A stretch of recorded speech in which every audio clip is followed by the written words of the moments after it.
नमस्कार दोस्तों, आप लोगों का बहुत बहुत स्वागत है आपके अपने यूट्यूब चैनल पर। दोस्तों फाइनली आज की इस वीडियो में जो भी फ्रेंड्स लोग आरपीएफ कांस्टेबल एसआई एग्ज़ाम 2024 की तैयारी कर रहे हैं, उन्हीं के लिए दोस्तों हम लेकर के आ गए हैं जीके के मोस्ट इंपॉर्टेंट क्वेश्चन। और दोस्तों ये सभी क्वेश्चन ऐसे होने वाले हैं आज की इस वीडियो में जो आपके रेलवे की किसी न किसी एग्ज़ाम में दोस्तों ये बार बार पूछे गए हैं। तो इसलिए दोस्तों आज की इस वीडियो का हर एक क्वेश्चन बहुत इंपॉर्टेंट होने वाला है, तो आप लोग ज़रूर दोस्तों इस वीडियो में लास्ट तक जुड़े रहिएगा। तो चलते हैं दोस्तों आज की इस वीडियो को हम लोग स्टार्ट कर लेते हैं बिना टाइम वेस्ट किए हुए। उससे पहले दोस्तों जो भी फ्रेंड्स लोग हमारे इस चैनल पर पहली बार आए हैं, तो प्लीज़ अगर आप लोग अभी तक चैनल को नहीं सब्सक्राइब किया है तो फटाफट आप लोग चैनल को ज़रूर सब्सक्राइब कर लीजिएगा। तो चलते हैं दोस्तों, आपकी स्क्रीन पर फर्स्ट क्वेश्चन है, किस खेल का खेल परिसर डायमंड कहलाता है। यानी यहाँ पर दोस्तों जो आपसे क्वेश्चन में पूछा जा रहा है, यानी कौन सा ऐसा खेल है जिसका खेल परिसर है उसको डायमंड के नाम से जानते हैं। तो इम्पोर्टेंट क्वेश्चन है, स्पोर्ट्स से रिलेटेड क्वेश्चन आपके एग्जाम में एक ज़रूर पूछा जाता है। तो यहाँ पर दोस्तों आपको ध्यान रखना है, जो खेल है कौन सा ऐसा खेल है जिसका खेल परिसर डायमंड कहलाता है, तो वो हो जाता है दोस्तों आपका बेसबॉल। दोस्तों जो बेसबॉल है इसका जो खेल परिसर है उसको हम लोग डायमंड के नाम से जानते हैं। तो यहाँ पर इस क्वेश्चन का जो ऑप्शन डी है ये बिल्कुल करेक्ट हो जाएगा, तो आपको याद रखना है। चलिए इसके बाद अगला क्वेश्चन है कि अंतर्राष्ट्रीय महिला हिंसा उन्मूलन दिवस कब मनाया जाता है। तो आपको दोस्तों ध्यान रखना, बहुत इंपॉर्टेंट प्रश्न है कि जो अंतर्राष्ट्रीय महिला हिंसा उन्मूलन जो दिवस है ये कब मनाया जाता है। तो दोस्तों ये प्रत्येक वर्ष 25 नवंबर को मनाया जाता है। तो यहाँ पर क्वेश्चन का ऑप्शन सी जो है ये बिल्कुल करेक्ट हो जाएगा, तो आपको याद रखना है।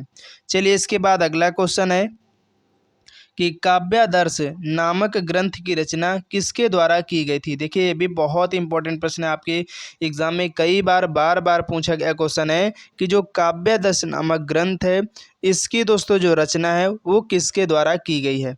तो आपको दोस्तों ध्यान रखना है, इस ग्रंथ की जो रचना है वो दंडी के द्वारा की गई थी। तो यहाँ पर क्वेश्चन का जो ऑप्शन डी है ये बिल्कुल करेक्ट हो जाएगा। चलते हैं नेक्स्ट क्वेश्चन की तरफ।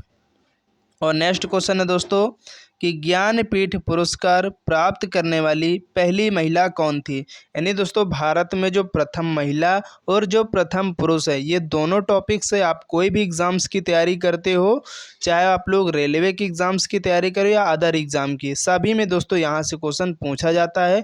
तो इसलिए दोस्तों यहाँ पर जो आपसे क्वेश्चन पूछा जा रहा है कि ज्ञानपीठ पुरस्कार प्राप्त करने वाली पहली महिला थी वो कौन थी, तो आपको दोस्तों ध्यान रखना है वो थी आशापूर्णा देवी। यहाँ पर क्वेश्चन का जो ऑप्शन डी है ये बिल्कुल करेक्ट हो जाएगा।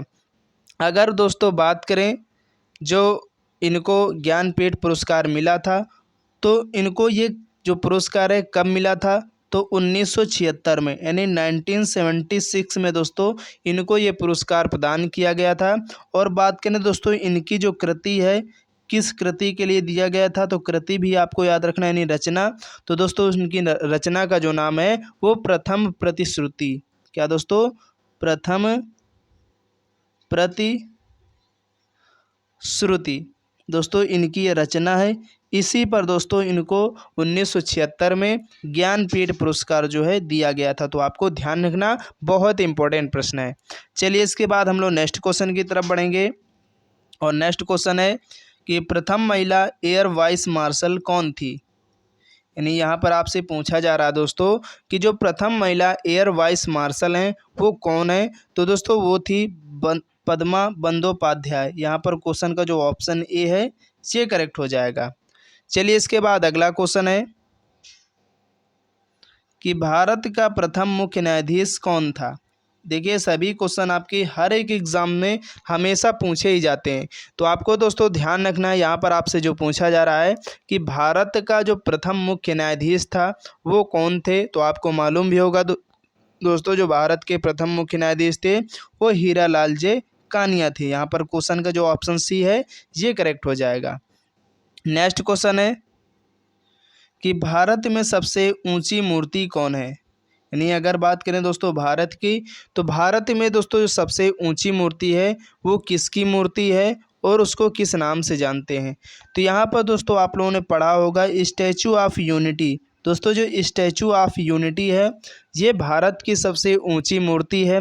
अगर बात करें दोस्तों इसमें किसकी प्रतिमा बनाई गई है, तो दोस्तों इसमें सरदार जो वल्लभ भाई पटेल हैं, दोस्तों सरदार वल्लभ भाई पटेल की इसमें मूर्ति बनाई गई है। तो ये बात आपको ध्यान रखने। और दोस्तों ये आपकी जो है ये मूर्ति कहाँ पर है, तो गुजरात राज्य में है और गुजरात राज्य के अहमदाबाद शहर में और नर्मदा नदी के तट पर दोस्तों ये स्टैचू जो ऑफ यूनिटी है ये स्थित है। अगर बात करें दोस्तों इनकी जो मूर्ति की ऊंचाई कितनी है, तो 182 मीटर। ये भी पॉइंट्स को आपको याद रखना, कोई भी पॉइंट्स आपके एग्जाम में पूछा जा सकता है।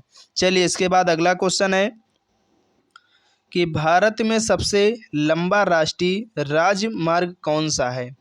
यानी अगर बात करें दोस्तों भारत का जो सबसे लंबा नेशनल हाईवे है वो कौन सा है, तो दोस्तों वो है नेशनल हाईवे 44 यानी राष्ट्रीय राजमार्ग 44 जो है ये भारत का सबसे लंबा नेशनल हाईवे। तो इस बात को आपको ध्यान रखना है। इसके बाद अगर नेक्स्ट क्वेश्चन की बात करें कि मैकमोहन रेखा किन देशों के मध्य स्थित है। देखिए ये भी क्वेश्चन बहुत बार अंतर्राष्ट्रीय जो सीमाओं से संबंधित आपके एग्जाम में एक क्वेश्चन जरूर पूछा जाता है कि जो मैकमोहन रेखा है ये किन दो देशों के मध्य स्थित है। तो आपको दोस्तों ध्यान रखना भारत और चीन के मध्य जो रेखा स्थित है वो आपकी मैकमोहन रेखा है, ठीक है। और अगर बात करें दोस्तों भारत और पाकिस्तान के बीच, तो वह दोस्तों आपके रेडक्लिफ रेखा। तो ये इसको भी आपको याद रखना, ठीक है। चलिए इसके बाद हम लोग नेक्स्ट क्वेश्चन की तरफ बढ़ेंगे। आयरलैंड की संसद का क्या नाम है। यानी दोस्तों कई ऐसे देश हैं जिनकी पार्लियामेंट होती हैं, वहाँ से क्वेश्चन आपके एग्ज़ाम में पूछा जाता है कि जो देश इंपॉर्टेंट होते हैं एग्ज़ाम के लेवल से उनकी पार्लियामेंट का नाम अक्सर आपके एग्ज़ाम में पूछ लिया जाता है। तो यहाँ पर दोस्तों आपसे जो पूछा जा रहा है कि आयरलैंड है इस देश की जो संसद है उसका क्या नाम है। तो आपको ध्यान रखना दोस्तों आयरलैंड देश की संसद का जो नाम है पार्लियामेंट का वह है दोस्तों डेल आयरन, ठीक है। तो आपको याद रखना क्वेश्चन का ऑप्शन जो सी यहाँ पर है ये करेक्ट हो जाएगा। इसके बाद नेक्स्ट क्वेश्चन है कि गुरु नानक का शिष्य लहना आगे चलकर किस नाम से प्रसिद्ध हुआ था। यानी दोस्तों यहाँ पर जो गुरु नानक का शिष्य लहना था ये आगे चलकर इसको किस नाम से जाना जाता था और किस नाम से ये फेमस हुआ था। तो आपको याद रखना दोस्तों अंगद के नाम से आगे चलकर दोस्तों किस नाम से फेमस हुआ, तो अंगद के नाम से फेमस हुआ था। तो ये बात आपको याद रखना, यहाँ पर ऑप्शन बी करेक्ट हो जाएगा। इसके बाद नेक्स्ट क्वेश्चन है कि आंध्र प्रदेश का क्लासिकल नृत्य कौन सा है। यहाँ पर दोस्तों आपसे पूछा जा रहा है जो आंध्र प्रदेश राज्य का शास्त्रीय नृत्य है वो कौन सा है। तो आपको मालूम होगा दोस्तों जो शास्त्रीय नृत्य कुचिपुड़ी है ये आंध्र प्रदेश राज्य का एक क्लासिकल डांस है। तो आपको ध्यान रखना क्वेश्चन का ऑप्शन जो डी यहाँ पर है ये करेक्ट हो जाएगा। चलिए इसके बाद नेक्स्ट क्वेश्चन की तरफ बढ़ेंगे और यहाँ पर आप लोग और नोट कर लीजिए कथकली दोस्तों किस राज्य का है। तो दोस्तों ये आपका केरल राज्य का एक क्लासिकल डांस है।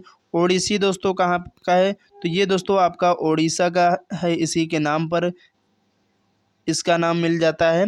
और भरतनाट्यम दोस्तों आपका जो है तमिलनाडु राज्य का। तो इनको भी आपको याद रखना, कोई भी क्वेश्चन आपके एग्जाम में पूछा जा सकता है। चलिए इसके बाद नेक्स्ट क्वेश्चन है गुरु केलुचरण महापात्र भारत के निम्नलिखित में से किस शास्त्रीय नृत्य के प्रतिपादक थे। देखिए क्वेश्चन बहुत इंपॉर्टेंट है आपके, ये एसएससी 2020 में क्वेश्चन भी पूछा गया। तो आपको ध्यान रखना है कि जो गुरु केलुचरण महापात्र थे ये भारत के कौन से ऐसे शास्त्रीय नृत्य के प्रतिपादक थे। तो आपको ध्यान रखना दोस्तों ये ओडिसी जो नृत्य है, जो ओडिसी क्लासिकल डांस है, इसके प्रतिपादक कहलाए कौन, केलुचरण महापात्र। इस बात को आपको ध्यान रखनी, क्वेश्चन का ऑप्शन जो डी है यहाँ पर ये करेक्ट हो जाएगा। इसके बाद नेक्स्ट क्वेश्चन है कि लावणी किस राज्य का प्रसिद्ध लोक नृत्य है। बहुत बार आपके एग्जाम में पूछा हुआ क्वेश्चन है कि जो लावणी है ये किस राज्य का एक फेमस फोक डांस है। तो दोस्तों ये जो है आपका महाराष्ट्र राज्य का एक फोक डांस है यानी लोक नृत्य है। अगर बात करें दोस्तों लावणी के अलावा महाराष्ट्र का और कौन जो फेमस लोक नृत्य है तो उसको भी आपको याद रखना है, वह दोस्तों आपका तमाशा। लावणी और तमाशा ये दोनों आपके एग्जाम वाला खूब पूछता, तो आपको इनको याद रखना है।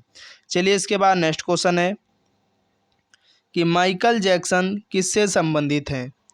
यानी दोस्तों जो माइकल जैक्सन थे इनका जो संबंध है वो किस क्षेत्र से है, बैले नृत्य से या पियानो वादन से या पॉप संगीत से या जॉर्ज गायन से। तो आपको बताना है यहाँ पर इस क्वेश्चन का करेक्ट आंसर क्या होगा। तो अगर बात करें दोस्तों माइकल जैक्सन की, तो इनका दोस्तों जो संबंध है वो किस क्षेत्र से रहा है, तो पॉप संगीत से। यहाँ पर क्वेश्चन का जो ऑप्शन सी है ये करेक्ट हो जाएगा, तो आपको याद रखना है। चलिए इसके बाद अगला क्वेश्चन है कि सुंदरम बालाचंदर निम्नलिखित में से किस वाद्य यंत्र के मुख्य वादक रहे हैं। यानी दोस्तों यहाँ पर आपसे जो क्वेश्चन में पूछा जा रहा है कि जो सुंदरम बालाचंदर थे इनका संबंध जो है किस वाद्य यंत्र से है। तो आपको दोस्तों ध्यान रखना इनका जो संबंध है वीणा से। किससे? वीणा से। तो यहाँ पर क्वेश्चन का ऑप्शन सी करेक्ट हो जाएगा। इसके बाद अगला क्वेश्चन है कि कौन सा मुगल शासक चित्रकारों का सबसे बड़ा संरक्षक था। यहाँ पर दोस्तों आपसे जो पूछा जा रहा है कि आपको यहाँ पर बताना है कौन सा ऐसा मुगल शासक था जो चित्रकारों का सबसे बड़ा संरक्षक मतलब उनका रक्षक था। तो आपको ध्यान रखना दोस्तों वो था आपका जहांगीर। क्वेश्चन का ऑप्शन जो बी यहाँ पर है ये करेक्ट हो जाएगा। इसके बाद नेक्स्ट क्वेश्चन है कि पारसी धर्म के संस्थापक कौन है। देखिए क्वेश्चन बहुत इंपॉर्टेंट, कई बार आपके एग्जाम में रिपीट हुआ है। तो आपको ध्यान रखना दोस्तों पारसी धर्म के जो संस्थापक थे वो कौन थे। तो दोस्तों वो जोरोस्टर थे। कौन थे दोस्तों? जो जोरोस्टर थे ये पारसी धर्म के संस्थापक थे। क्वेश्चन बहुत बार आपके एग्जाम में अक्सर पूछा जाता रहता है, तो इसलिए इम्पोर्टेंट है, आपको ध्यान रखना है। चलिए इसके बाद नेक्स्ट क्वेश्चन है कि निम्नलिखित में से कौन सा युग्म सही सुमेलित नहीं है। यहाँ पर दोस्तों आपको बताना है कि इन चार जो ऑप्शन दिए गए हैं इनमें से कौन सा ऐसा युग्म है जो सही सुमेलित नहीं है, यानी उसका जो मिलान है वो गलत है। तो आइए हम लोग यहाँ पर चेक कर लेते हैं। अगर बात करें दोस्तों यहाँ पर योग सूत्र की, तो दोस्तों योग जो सूत्र जो है ये पतंजलि का, ये बात सही, बिल्कुल सही। काम सूत्र दोस्तों ये वात्स्ययन का, ये भी सही है। न्याय सूत्र दोस्तों ये किसका? गौतम का है, ये भी बिल्कुल सही है।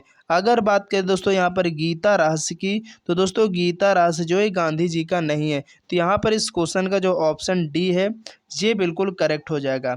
अगर बात करें दोस्तों यहाँ पर जो गीता रहस्य की बात हुई है, तो दोस्तों जो गीता रहस्य है ये किसका ग्रंथ है। तो ये बात आपको ध्यान रखना दोस्तों, जो लोकमान्य बाल गंगाधर तिलक थे इनका दोस्तों ये आपका जो ग्रंथ है इन्हीं का ग्रंथ है। तो ये बात आपको ध्यान रखनी, क्योंकि क्वेश्चन बहुत बार पूछा गया है कि गीता रहस्य नामक ग्रंथ के जो लेखक हैं ये कौन है। तो वो हैं दोस्तों आपके बाल गंगाधर तिलक। तो इस बात को जरूर आपको याद रखना है। चलिए इसके बाद नेक्स्ट क्वेश्चन है, और आज की इस वीडियो का लास्ट क्वेश्चन है 20 कि मध्य प्रदेश में कुंभ मेला कहाँ लगता है। बहुत बार पूछा गया दोस्तों क्वेश्चन है कि अगर बात करें दोस्तों मध्य प्रदेश की, तो दोस्तों मध्य प्रदेश में जो कुंभ मेले का आयोजन होता है वो दोस्तों कहाँ पर होता है, तो उज्जैन में होता है। ठीक है। अगर बात करें दोस्तों उज्जैन जो है किस नदी के तट पर स्थित है, तो दोस्तों ये आपका जो क्षिप्रा नदी है, दोस्तों आपकी जो क्षिप्रा नदी है उसी के तट पर दोस्तों ये जो शहर है उज्जैन ये स्थित है। तो ये बात आपको ध्यान रखनी है। तो उम्मीद करते हैं दोस्तों आज का जो वीडियो है आप लोगों को काफ़ी ज़्यादा पसंद आया होगा, और ये सभी क्वेश्चन दोस्तों बहुत इंपॉर्टेंट है आपके आने वाले आरपीएफ कांस्टेबल एसआई एग्ज़ाम्स के लिए। तो आप लोग ज़रूर दोस्तों इस वीडियो को एक बार शुरू से लास्ट तक ज़रूर देखना, क्योंकि वीडियो का हर एक क्वेश्चन बहुत इंपॉर्टेंट है। ये ऐसे क्वेश्चन है जो आपके रेलवे के किसी न किसी एग्ज़ाम में बार बार पूछे गए हैं। तो इसलिए आपके एग्ज़ाम के दृष्टि से दोस्तों ये क्वेश्चन बहुत इंपॉर्टेंट हो जाते हैं। तो आपको जब भी टाइम मिले तो इस वीडियो को ज़रूर आप लोग एक बार देखिएगा। और जितने भी दोस्त लोग हमारे इस चैनल पर पहली बार आए तो फटाफट दोस्तों आप लोग चैनल को जो है सब्सक्राइब करना बिल्कुल भी नहीं भूलिएगा, क्योंकि दोस्तों ये जो क्लास है डेली हमारे इस चैनल पर आप लोगों को मिलती रहती है। तो चलते हैं दोस्तों नेक्स्ट वीडियो के लिए, तब तक के लिए जय हिंद जय भारत।